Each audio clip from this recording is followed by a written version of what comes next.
Ang kwento ni Tomby. Ang kwentong ito ay hango sa totoong buhay.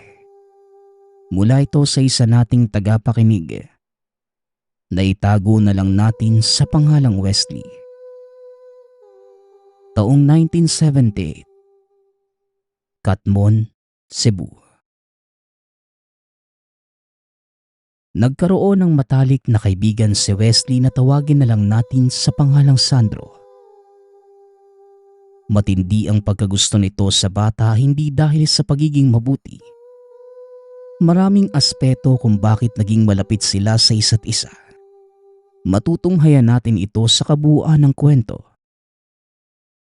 Ayon kay Wesley, 1 taon lamang ang pagitan ng kanilang edad. Si Wesley noon ay 12, habang si Sandro naman ay 13 taon na. Una niyang nakilala si Sandro noong nagbakasyon sila sa Katmon, sa bahay ng lola na nasa bandang bukid. Dati silang nakatira sa syudad ng Cebu.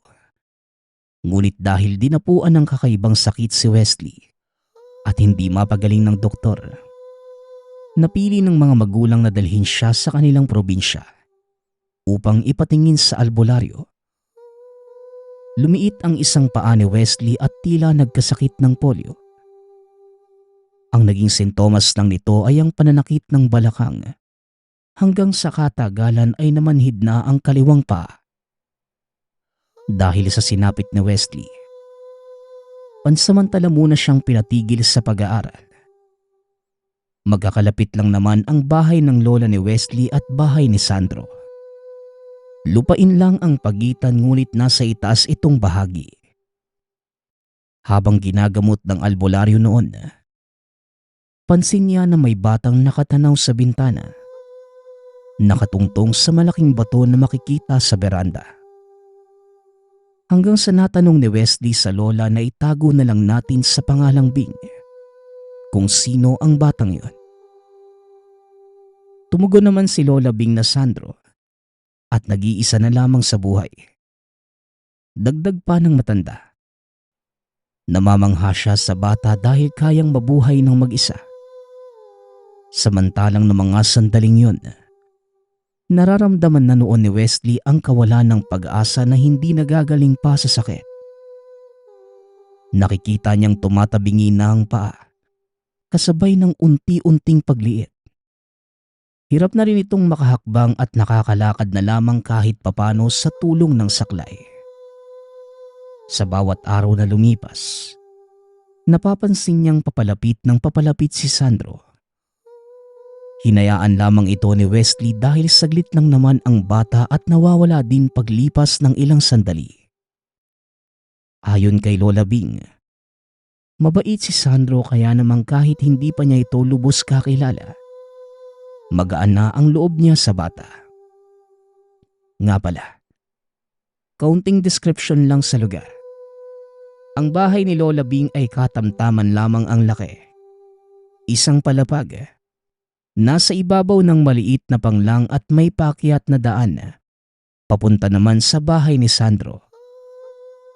Isang araw, habang nakatambay si Wesley sa beranda at inaantay ang manggagamot, nagulat siya nang mapansing nasa gilid niya si Sandro. Nakipagtitigan sa kanya ang bata. Naramdaman niya na tila nais nitong makipag-usap. Nagpakilala ang bata sa pamamagitan lamang ng tingin, kindat at kaunting pagngiti. Hindi noon nagsalita si Wesley. Doon pa lamang niya nasilayan sa malapitan si Sandro. Napagtanto niyang napakaamo ng mukha ng bata. Butas-butas ang damit at may salawal na tinatawag na puruntong, hanggang tuhod na pantalon na pinunit. Hanggang sa unti-unting tumalikod si Sandro, saka pa lamang nakapagpa siyang magsalita. Teka, Sandro ang pangalan mo, tama? Ako nga pala si Wesley. Wika ni Wesley. Kasabay ng pagwika, ay siya namang pagtukod ng bata sa saklay upang makatayo. Huminto si Sandro at sinabing kilala niya si Wesley dahil napakilala na siya nito ni Lola Bing. Dagdag ni Sandro, mapapagaling pa ang karamdaman ni Wesley basta lang magtitiwala at manaig ang pananampalataya. Napatanong naman si Wesley kung ang magagamot ba ang tinutumbok nito. Subalit hindi nagsalita ang bata hanggang sa, haha, may tiwala naman ako sa manggagamot, Sandro eh. Ayon sa lola ko, kung walang tiwala, hindi ka talaga gagaling. Muling wika ni Wesley. Subalit na mga sandaling yon, tinitigan lang siya sa mga mata ni Sandro.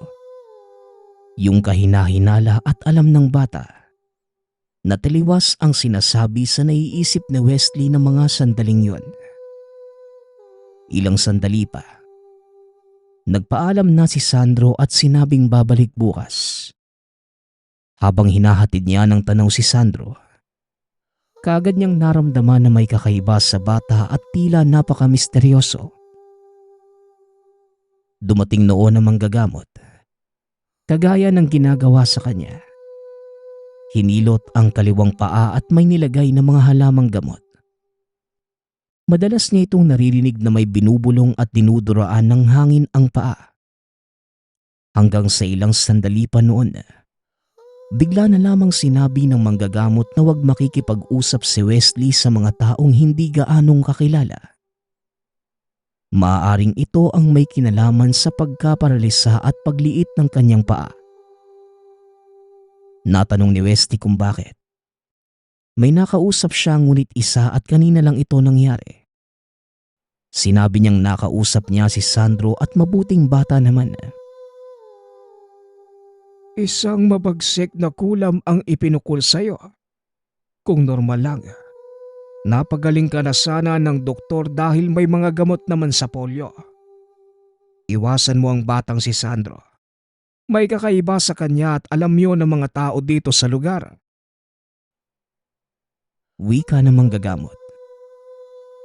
Napakunot ang mukha noon ni Wesley. Nagtataka kung bakit yun sinabi ng manggagamot. Ngunit magpaganon pa man, umayon na lamang siya sa payo nito dahil alam niyang tama ang manggagamot.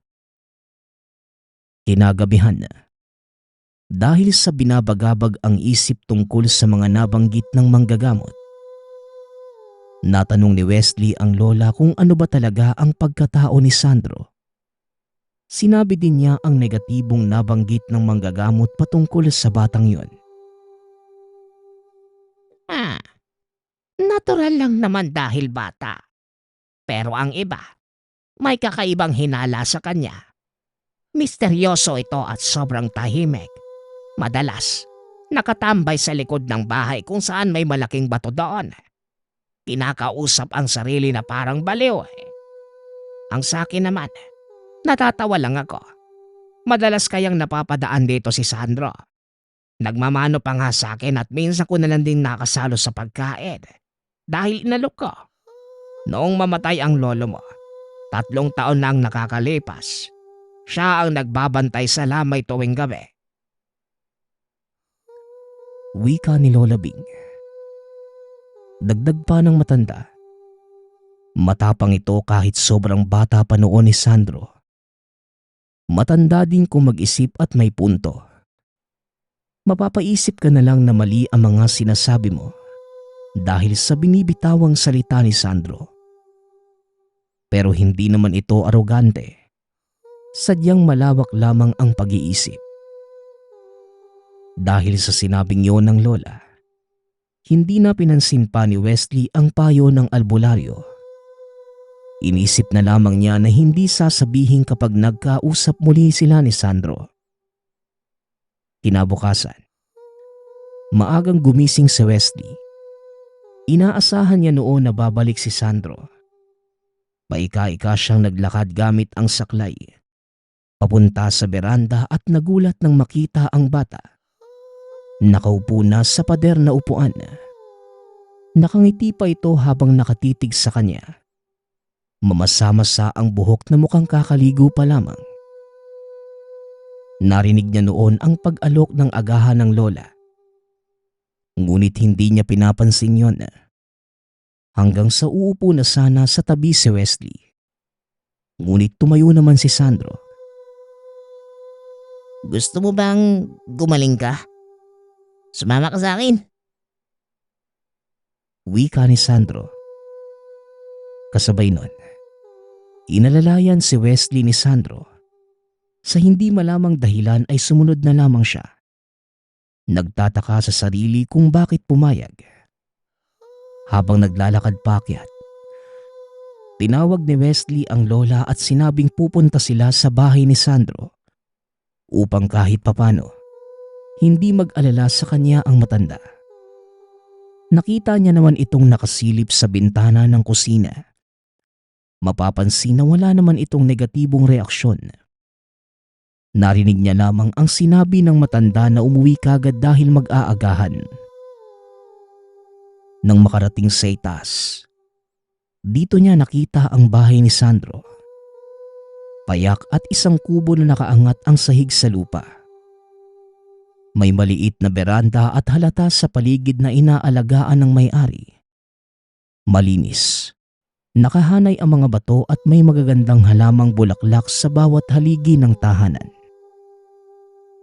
Buong akala noon ni Wesley ay dadalhin siya ni Sandro sa sariling bahay. Ngunit hindi. Dumiretso pa sila ng lakad hanggang sa makarating sa napakalaking umbok na bato. Sa likod nun, pangpang at ang itaas na may mga nakalambiting baging. Bakit mo naman ako dinala dito? Akala ko pa naman doon tayo sa bahay mo. Wika ni Wesley. Mamaya pupunta tayo sa bahay. Magagahan tayo doon. Saglit lang naman tayo eh. Nga pala, pasensya ka na. Hindi ko pinaalam na dadalhin kita sa ganitong lugar. Baka matakot ka kaya hindi ko na nilarawan eh. Dito oh. Ayan oh. Diyan. Upo ka muna. Antay ka lang dito sa baba ng bato ha. Papanik lang ako sa itaas. Tugon ni Sandro. Nagtataka man sa mga nangyayari. Hinayaan na lamang yun ni Wesley. Talagang magaan ang loob niya kay Sandro at pinagkakatiwalaan niya ang bagong kaibigan.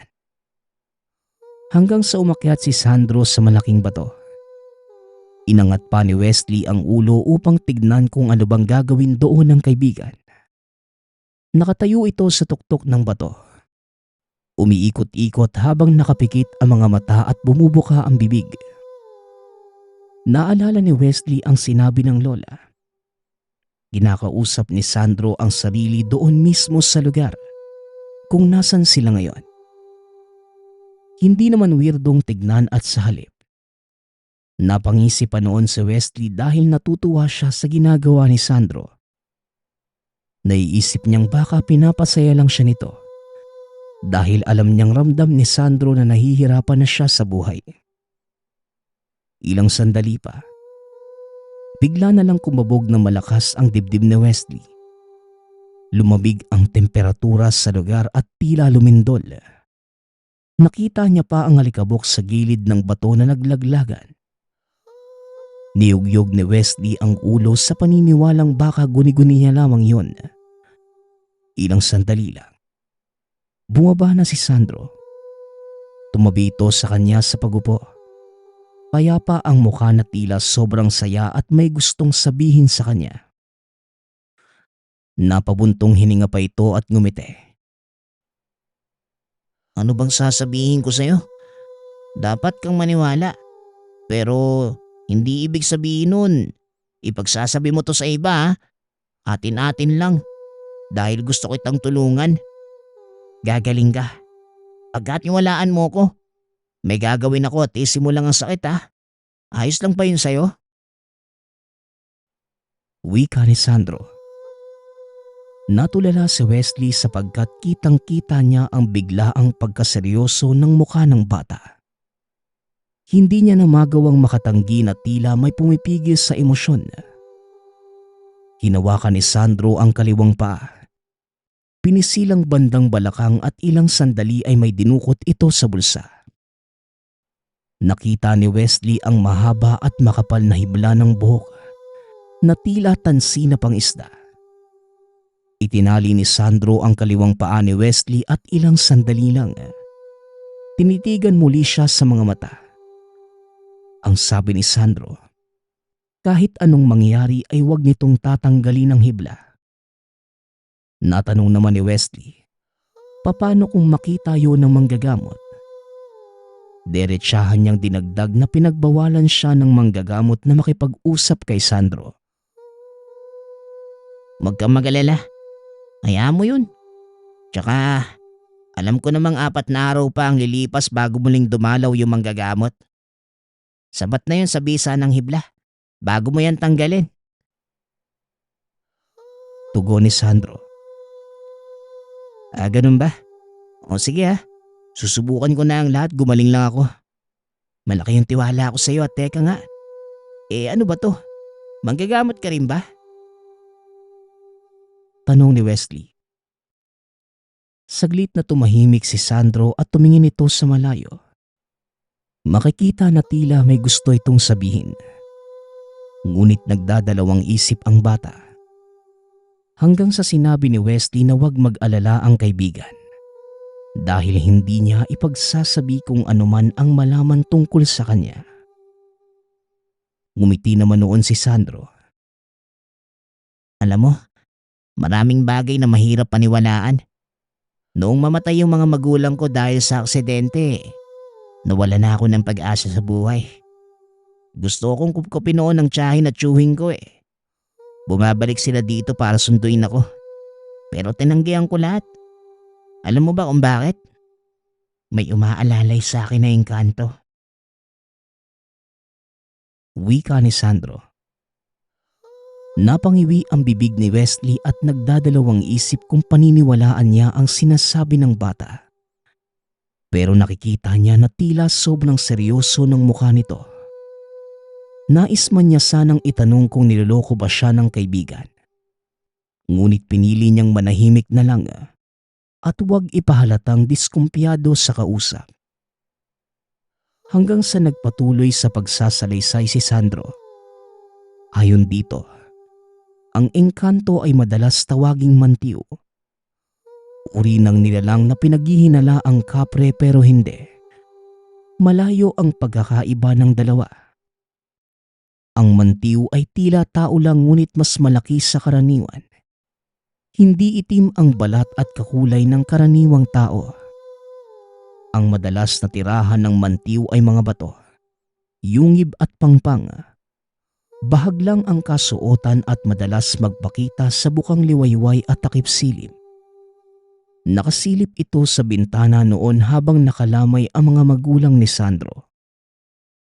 Takot ang bata ngunit hindi niya sinabi ang nakikita sa iba. Nang matapos ang libing, nagulat na lamang si Sandro na may nakahaing pagkain sa mesa. Maraming klase. Mga prutas at karne ng kambing na hindi luto. Nagtataka noon si Sandro kung sino ang nagbigay. Natanong niya ang mga kaanak na nananatili pa sa bahay dahil sa pagkukumbinsi sa kanya na sumama sa kanila. Gustong-gusto na noong sumama ni Sandro, ngunit nang malaman niyang inaalagaan siya ng mantiyo, nagbago ang pasya ng bata. Takot man ngunit tuwing nagpapakita ito sa kanya, nakangiti ang nilalang at pagmulat sa lamesa ay laging may pagkain na. Hanggang sa nawala ang takot ni Sandro at nilapitan ang nilalang. Akala niya noon, tao lang din dahil sa postura nitong walang pinag-iba maliban na lamang sa bahag ang suot. Hanggang sa nagulat na lamang si Sandro dahil pagkukubli lang pala talaga ang pagiging anyon tao ng nilalang. Nang tuluyan siyang makalapit, tila 2 tao ang tangkad ng mantiyo. Matipuno ang katawan bagaman yun pa rin ang postura. Nagulat si Sandro nang magsalita ang nilalang sa lokal na dialekto. para lang kapitbahay na tila matagal nang magkakilala. Sinabi ng Mantiw na wag nang malungkot dahil kakibat na siya ng buhay ng nilalang. Dagdag pa nito, matagal na siyang nagmamasid at naaaliw sa bata. Minsan na siyang nagparamdam ng hindi namamalaya ni Sandro. Isang kondisyon lang ang gusto ng Mantiw. Huwag iiwanan ang lugar. Ipagkatiwala o ipagsasabi kung ano ang natunghayan sa iba. Tutulungan siya ng Mantiw hindi sa karangyaan, kundi makaahon at magpatuloy sa buhay. Mula noon, napapadalas na ang pagpapakita sa kanya ng Mantiw. Tila naging iisa na lamang sila ng nilalang. Kung nasaan siya ay naroon at naririnig niya ang boses nito. Lahat ng kalungkutan at paghihirap ng bata ay nawala, kahit ang pangungulila. Natutubos naman ng Mantiw ang karimlang yon. Hindi na siya kinuha ng mga kamag-anak dahil sa tuwing dinadala siya nito kahit saan pang lugar, nakakauwi ng bahay si Sandro. Paulit-ulit itong umuuwi hanggang sa hinayaan na lamang dahil nagagawa naman itong mamuhay ng mag-isa. Nagtanong si Wesley kung makikita niya din ba ang nilalang.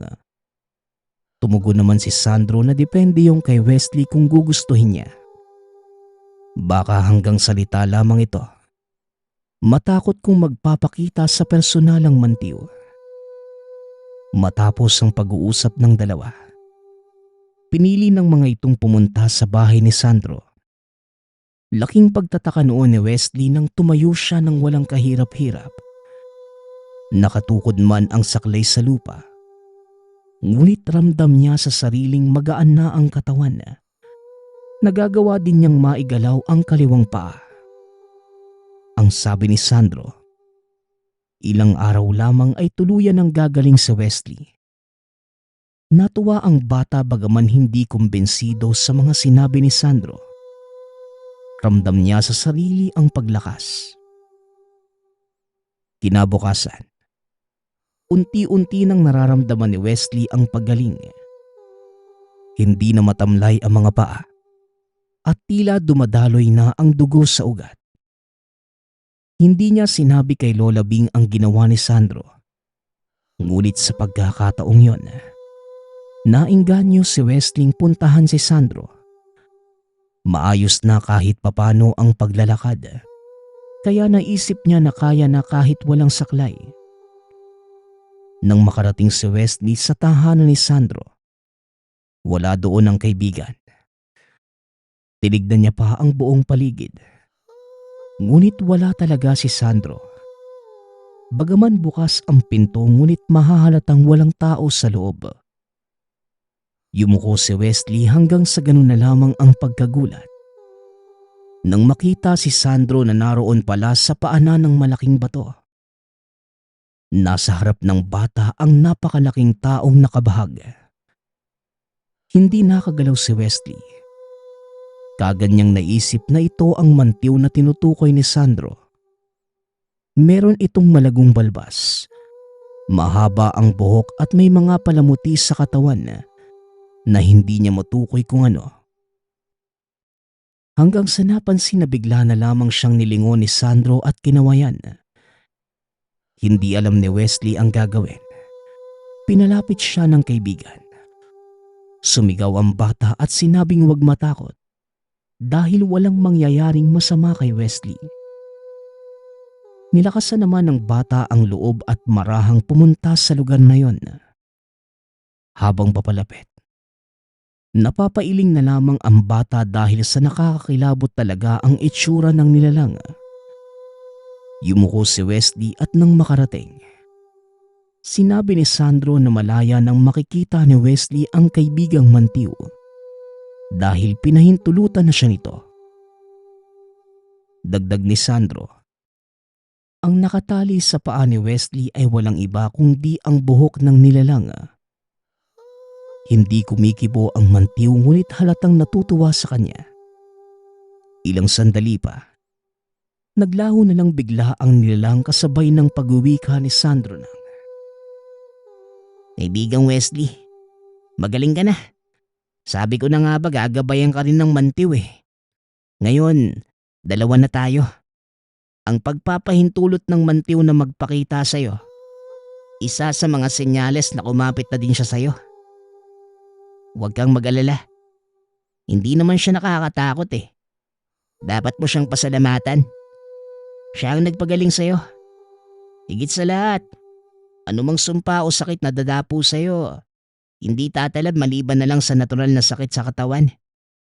Kinukulam ka, Wesley.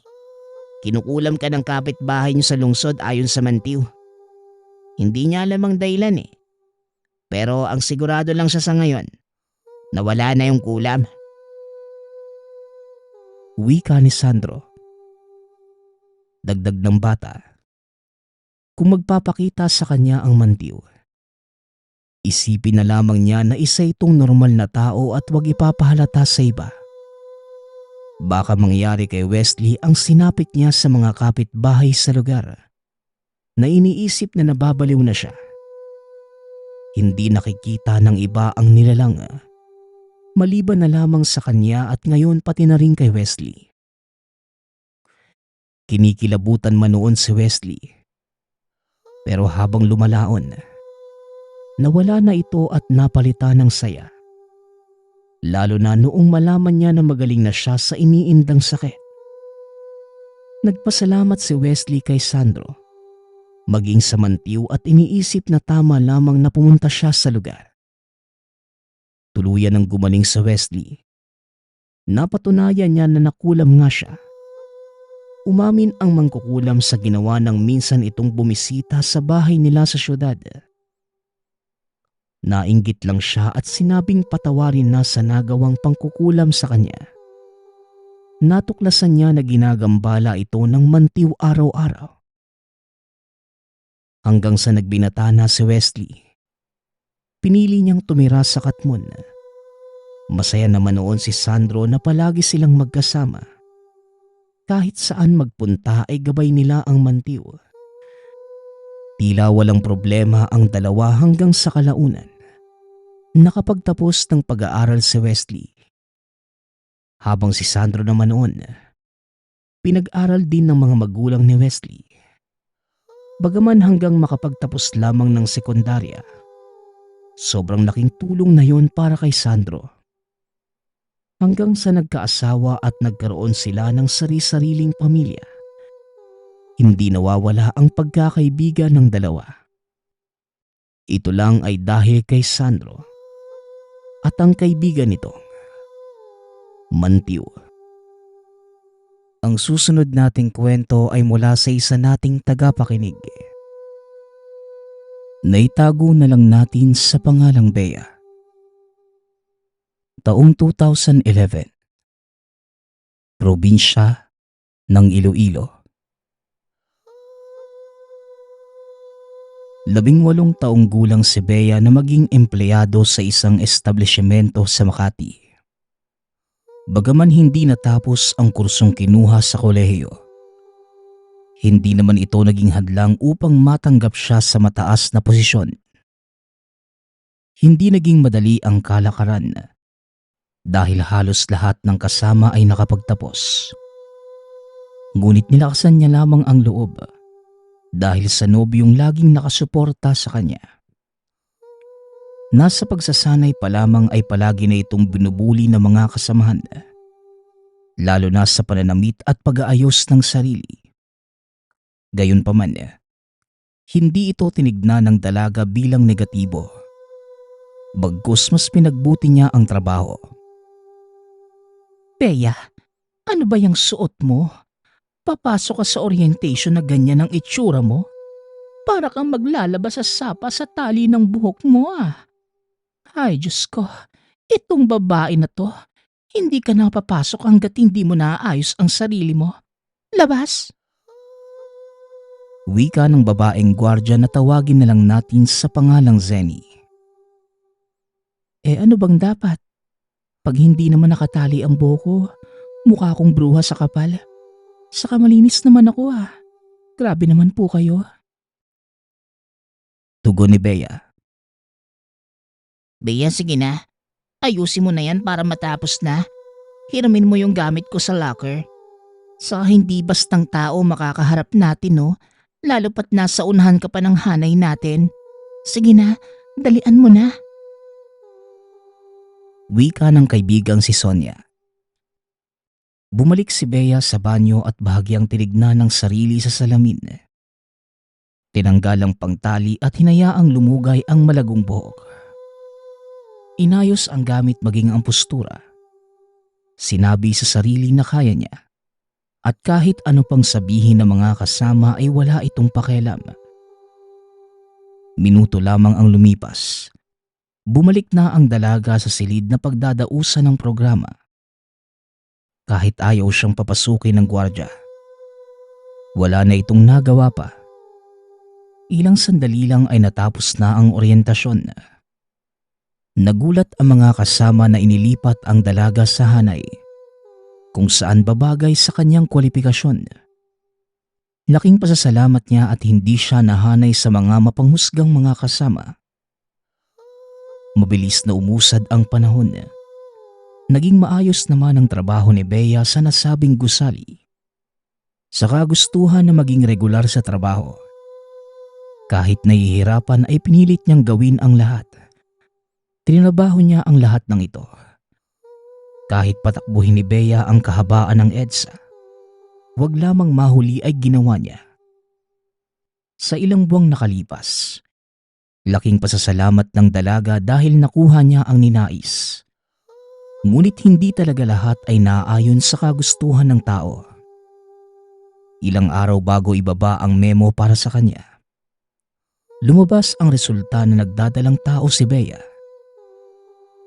Anong gagawin ko? Bakit ngayon pa, mahal? Kung kailan maayos na. Natatakot ako at nanghihinayang sa lahat ng pinaghirapan ko. Wika ni Bea habang umiiyak sa harapan ng kasintahan. Mahal, ayos lang yan. Pagpapala yan, Bea. Nandito lang naman ako kaya huwag ka mag-alala. Tugon ng kasintahang si Ricky. Paano?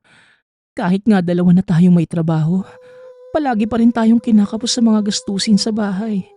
Saka hindi pa tayo handa para dito. Muling wika ng dalaga. Walang nagawa ang nobyo kundi yakapin ito. Alam niyang tama ang sinasabi ng dalaga. Wala din siyang magagawa kundi tanggapin ang nakaatang na obligasyon sa kanya. Makaraan ng ilang linggo, hindi na tinanggap ni Bea ang pagbaba ng memo sa trabaho. Bagkus ay nagsumiti na ng liham ng pagbibitiw. Nanlumo ang lahat ng malaman ang naging pasya ng dalaga. Marami ang nalungkot at nasayangan. Lalo pat alam nila ang naging karanasan ng dalaga. Mula noong nag-uumpisa pa lamang. Naintindihan niya ang patakaran kaya siya na mismo ang nagkusang umalis. Makalipas ang ilang buwan, dito lamang natanggap ni Bea na wala na ang pinaghirapan niyang trabaho. Dahil sa pag-aalala sa pwedeng mangyari sa kanya habang nagbubuntis na malayo sa pamilya. Kaya napagpasyahan ng dalagang umuwi ng Masbate. Kahit mabigat sa kalooban na mahiwalay sa nobyo, inisip na lamang niya na mas makakabuti kung umuwi na muna ng probinsya. Mas makakabuti sa atin, mahal, kung hindi tayo umupa ng bahay. Hindi na sasapat ang kinikita mo para sa ating dalawa. Tapos may anak pa tayo.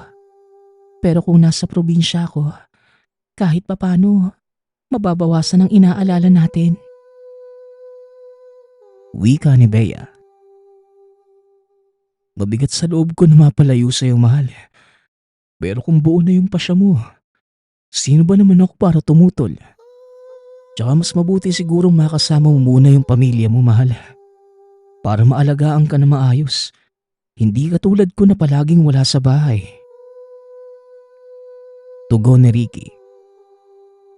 Sana gabayan tayo ng Diyos sa mga pasya natin. Para sa anak natin, mahal. Muling wika ni Bea. 4:00 ng umaga. Nasa terminal na sila ng Rorobas. Kahit mahirap ang upuan, tiniis ito ni Bea para makatipid ng pamasahe. Halos 18 oras na biyahe ang ininda niya kasama ang nobyo. Iniisip lamang niya ang kapakanan at makakabuti sa kanya at sa anak. Kinabukasan, magtatanghali na nang makarating sila sa bayan. Dahil mahirap ang daan papasok sa sityo nila, minabuti niyang magpasundo na sa kapatid. Nagulat pa ito na kasama ang nobyo sa pag-uwi. Ilang minuto lang ay nasa bahay na sila. Halata sa lahat ng mga kapamilya na hindi sila masayang umuwi si Bea. Maliban sa may kasamang lalaki, medyo malaki na ang tiyan ni Bea na mga sandaling yon. Bea anak, ano bang ginawa mo sa buhay mo? Akala ko ba'y nagtatrabaho ka na maayos sa Maynila? Ni hindi ka man lang nagpaabiso. Ilang buwan na yan? Nakot ahatakihin ako sa sama ng loob. Akala ko pa naman iba ka sa mga kapatid mo. Wika ni Nanay Tessa. Tama na yan, Tessa. Wala na tayo magagawa kundi tanggapin sila. Saka pasalamat tayo at may tatay ang anak niya. Kesa naman sa kapatid niya na hanggang ngayon na hindi inuwian ng lalaki. Tugon ni Tatay Rodolfo. Aba, bakit naman ako nasali sa usapan? Hayaan niyo na si ate. Nasa tamang edad na din naman yan. Ate, lalaki ba o babae? Tamang-tama may kalaro na si Buloy paglabas niya. Wika ng mas batang kapatid na tawagin na lang natin sa pangalang Bunso. O siya, sige na. Bea, hindi ka man lang naglagay ng pangontra bago ka bumiyahe. Naku anak, delikado pa naman dito sa atin ngayon. Madaming gumagala na mga bagong usbong aswang. Isa pa yan sa pinag-aalala ko kanina. Rodolfo, manguha na kayo ng pampausok at mga goma. Mahirap na. Wika ni Nanay Tessa.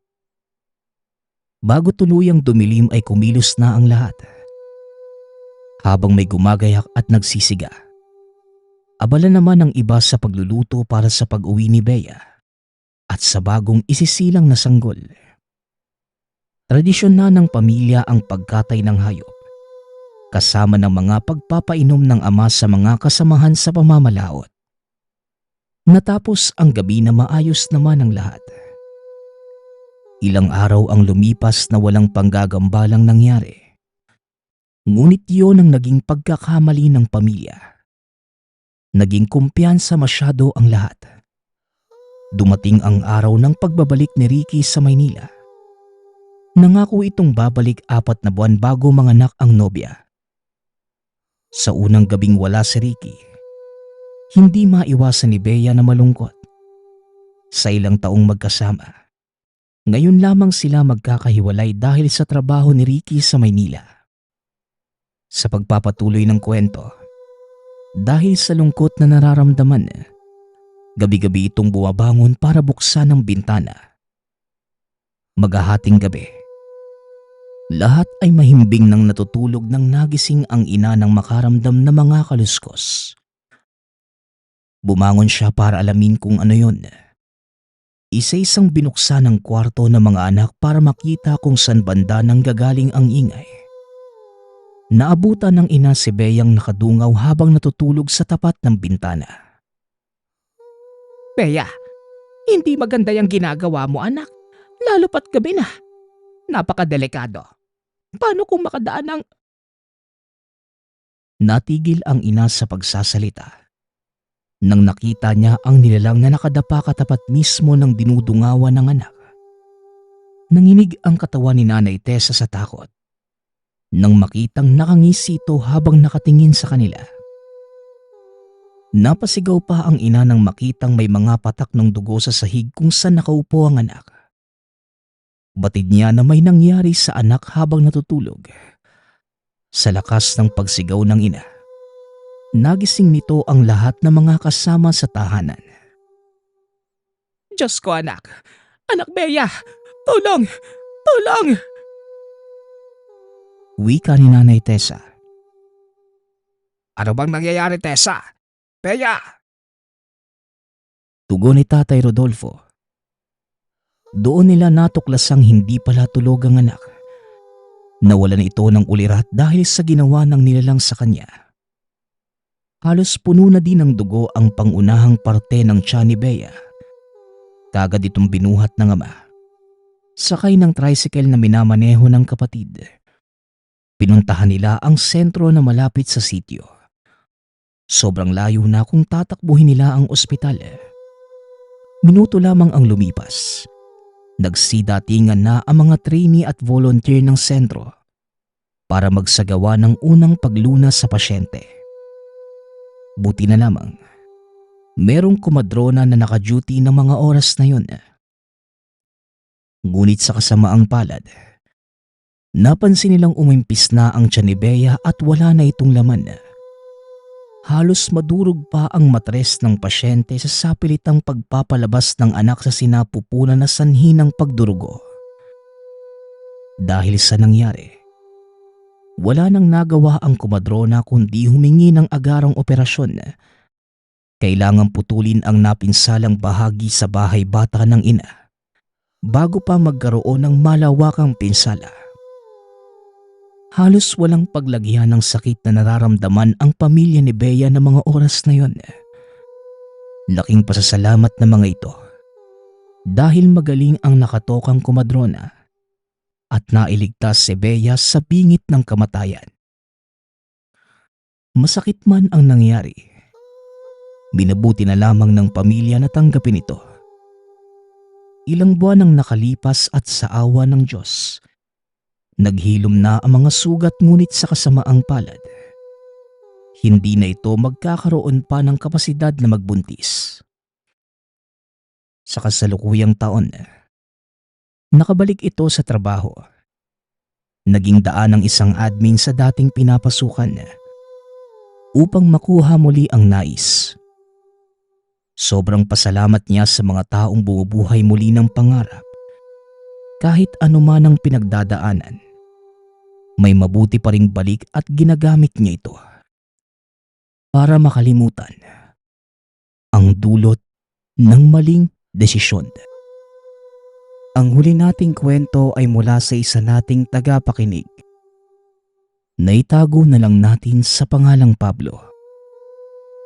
Taong 1997. Isla Higante. Bata pa lamang nang maulila si Pablo. Dala ng kahirapan. Hindi na naipagamot ang mga magulang na halos magkasabay nagkasakit. Dahil malayo sa sibilisasyon, hindi man lamang nito natukoy kung ano nga ba ang sanhi ng pagkamatay ng mga magulang. Nasa 15 taong gulang pa lamang si Pablo na mga panahong yun. Wala namang naiwang yaman ang mga magulang kundi ang kubo na siyang nagsisilbing tahanan ng binata. Dahil dayo lamang sa lugar, ni wala man lamang kakilalang pamilya, kaya nagpursige na lang itong mabuhay ng mag-isa. Palaging nasa bagsakan ng isda si Pablo, araw-araw namamalaot. Halos lahat ng mga taong naroon ay kilala ang binata. Dahil sa pagiging masayahin nito na tila walang pinagdadaanan sa buhay. Naku anak, ako na ang kukuha ng alimasag mo ha. Huwag mo na dun dalhin sa looban. Halos singiin na nila ang paninda mo eh. Nandito lang ako palagi. Hanapin mo lang ako. May pwesto ko malapit lang dito. Kung hindi mo ako makita, andyan ang anak ko at sabihin mo lang. Wika ng tindera. Natawagin na lang natin sa pangalang Belinda. Maraming salamat po ha. Hayaan niyo po. Idadaan ko po kagad pag may nakuha po ako. Nahihiya na din po ako na maglatag ng presyo ko sa looban eh. Alam niyo naman po, para pong palaging galit yung mga tao. Saka palaging sumisigaw. Kaya pag dinala ko po doon, kung ano na lang po yung ibigay nila, Tinatanggap ko na lang po na makauwi na ako. Tugon ni Pablo. Mula ngayon magiging sukoy mo na ako. Saka hindi kita sisigawan. Ang ganda-ganda kaya ng mga huli mo. O siya nga pala, kumain ka na ba? Halika't meron akong gulay at kanin. Eto, sa'yo na ito. Wika ni Manang Belinda. Nako, maraming salamat po Manang Belinda. Tugon ni Pablo. Laking tuwa niya na sa kabila ng lahat. Nakatagpo pa rin siya ng mabait na tao. Ngunit sa kabila ng magagandang bagay na ginagawa niya, meron talagang magagalit lalo pat wala man lamang itong matandang kasama na gagabay sa kanya. Dahil nag-iisa sa tahanan, marami itong mga pangontra laban sa mga elemento, maging sa mga aswang. Hindi lingid sa mga nakakakilala sa kanya na anak siya ng manggagamot. Kaya ito napadpad sa lugar dahil may tinataguan silang mga tao na gusto silang patayin. Meron itong napatay na aswang at pinaghahanap sila ng angkan matagal na panahon nang nakalilipas. Pareho ng patay ang mga magulang kaya sa kanya naiwan ang lahat ng mga kagamitan ng mga ito. Matapos makapananghalian, inayos niya ang mga gamit sa pangingista para pagsapit ng gabi. Hindi na mahirap sa kanya ang maglatag sa tubig. Minuto lamang ang nakalipas. Tanghaling tapat na. May grupo ng mga taong dumaan sa tahanan. Ni hindi niya kilala ang mga ito. At nagtataka kung bakit tila iba ang mga itsura ng tao. May isang lumapit sa kanya upang magsabi ng pakay nila sa lugar. Magandang tanghali sa'yo, binata. Maaari bang matanong kung kilala mo ito? Matagal na panahon ang hinahanap ng pamilya ko May nakapagturo sa amin na dito ko daw sila makikita. Wika ng lalaki. Natawagin na lang natin sa pangalang Ignacio. Ay, hindi ko po kilala Bakit niyo po sila pinahanap? Saka maliban po sa bahay ko, wala naman pong ibang nakatira na dito Matanong ko lang po, may atraso po ba yung mga yan sa inyo? Tanong ni Pablo. Mga kaibigan ko sila Ako ang dahilan kung bakit sila nagkasakit. Magpapasalamat sana ako sa tulong na ginawa nila. Tugon ni Ignacio. Ganun po ba? Kayo po pala yung dahilan kaya nawalan ako ng mga magulang Matagal na po silang patay. Pasensya na po kung hindi ako nagsabi ng totoo sa inyo kanina. Para lang po sa proteksyon ko. Mali po kayo. Doon po tayo sa loob ng bahay. Wika ni Pablo. Isinama niya ang mga ito sa loob ng tahanan. Nakapagkwentuhan sila sa mga bagay-bagay. Naaalala niya ang iba at naikwento nga ito ng ama sa kanya. Hanggang sa dumapo ang paksa sa mga gamit na naiwan ng mga magulang. Naghayag si Ignacio ng kagustuhang bilhin ang lahat ng ito. Ngunit hindi pumayag ang binata. At sinabing hindi niya kailangan ang kahit anong perang magmumula sa kung sinong tao na may kinalaman sa mga bagay na ipinagkatiwala sa kanya ng mga yumao. Lumipas ang ilang sandali. Hindi nila tuluyang nakumbinsi ang binata.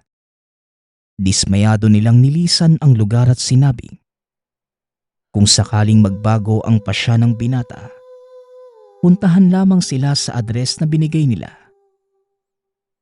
Makalipas ang ilang araw, matapos ang mga tagpong yun, naging tahimik naman ang pamumuhay ni Pablo. Normal na buhay. Matapos mangisda at maibenta ang mga nahuli, uuwi ito sa tahanan. Mag-aayos ng mga pwedeng ayusin at maglinis sa lugar.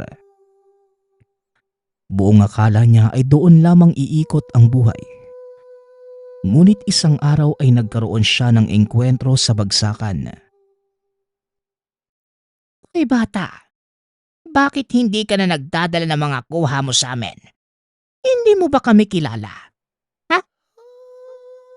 Sa susunod na ibagsak mo kay Belinda ang mga isda mo, sasamain ka sa akin. Narinig mo? Wika ng tindera sa looban na tawagin na lang natin sa pangalang Minda. Tinatakot niyo po ba ako? Wala naman pong ganyanan. Karapatan ko po kung saan ko ibabagsak ang paninda ko. At bakit po kayo magagalit? Wala naman po kong ginagawang masama sa inyo. Tugon ni Pablo. Ba't sasamain ka kung ipagpapatuloy mo yung ginagawa mo? Tandaan mo yan. Banta ni Minda. Bahagyang namula ang mga mata nito sa harapan ni Pablo habang napapaangil ng mahina dahil sa inisasagot niya. Nagtataka ang binata kung bakit ganong katapang ang Ale. Gayong wala naman siyang ginagawang masama. Ilang sandali pa, nadako siya sa pwesto ni Aling Belinda. Nakangiti itong bumati sa kanya. Kahit hindi maganda ang lagay ng kalooban dahil sa nangyari kanina, pinili niyang maayos na makiharap kay Aling Belinda. Hindi na niya maiwasang maitanong kung bakit ganun si Minda. Hanggang sa naikwento sa kanya at pinag-iingat. Dahil sabi-sabi sa lugar, nagaling ito sa pamilya ng mga aswang. Pablo, ayaw kong may mangyaring masama sa'yo ha. Kaya palagi kang mag-ingat. Hindi lang dahil suki kita dito at nakakapagbigay ka ng magandang mga isda, kundi magaan ang loob ko sa'yo anak. Kahit hindi kita kadugo pero napakabait mong bata. Kaya pakiusap ha. Wika ni Aling Belinda. Magaan din naman po yung loob ko sa inyo eh. Kaya nagpapasalamat po ako na kayo po ang kumukuha ng mga isda ko. Nababayaran po ako ng tama at palagi niyo po akong inaalala. Maraming salamat po manang ha. Tugon ni Pablo. Ilang minutong pag-uusap at umuwi na si Pablo sa tahanan. Dahil sa nangyari, kaya hinanda niya ang sarili. Alam niyang may ibang magaganap kaya bago pa lumubog ang araw, sinikap niyang mapalibutan ang kubo ng mga pangontra. Maging ang mga kagamitan ng ama na nakatago sa baul. Nilabas niya at nilinis ang mga ito. Merong habak, itak, at merong punyal na kulay ginto. Maging buntot pagi. Kahit hindi sigurado, ngunit malakas ang loob niyang may masamang mangyayari. Padilim na ng mga araw na yon. Hindi na pumalaot si Pablo. Bagkus maaga siyang naghapunan at pumanhik sa itaas ng tahanan. Pinatay ang gasera at nakiramdam. Ilang sandali pa, nakatulog na ito.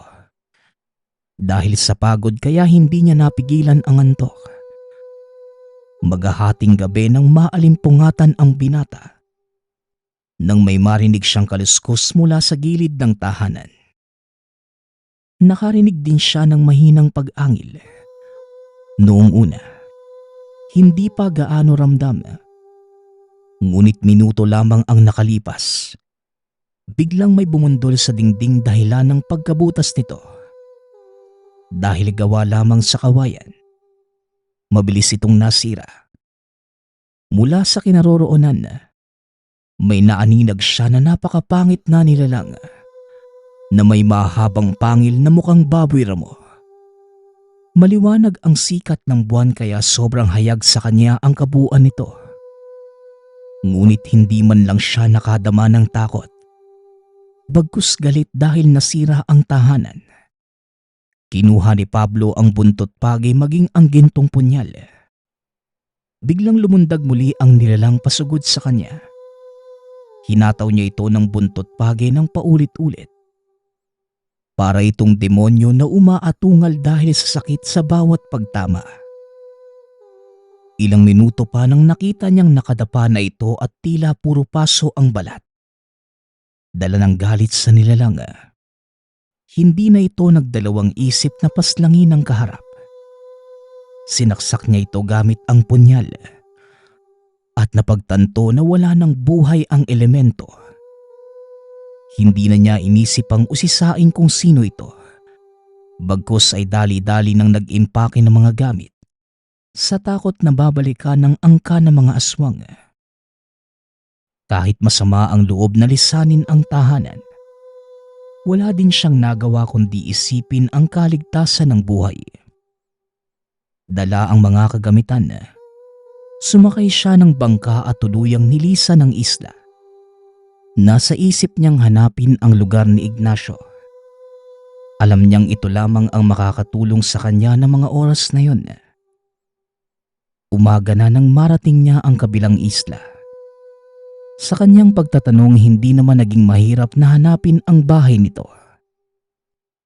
Nang marating niya ang lugar, napagtanto ni Pablo na pareho ng mga magulang.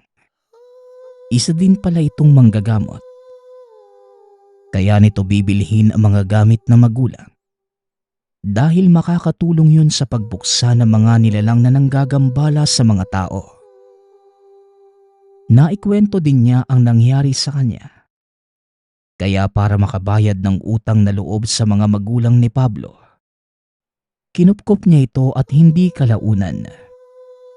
Tinuruan din niya ang binata ng mga aral na pwedeng magamit sa kabutihan at mapalago pa ang pamana ng mga magulang. Nagpapasalamat nga pala ako sa nagpadala ng ating kwento. Nawa ay nagustuhan niyo ang inyong napakinggan.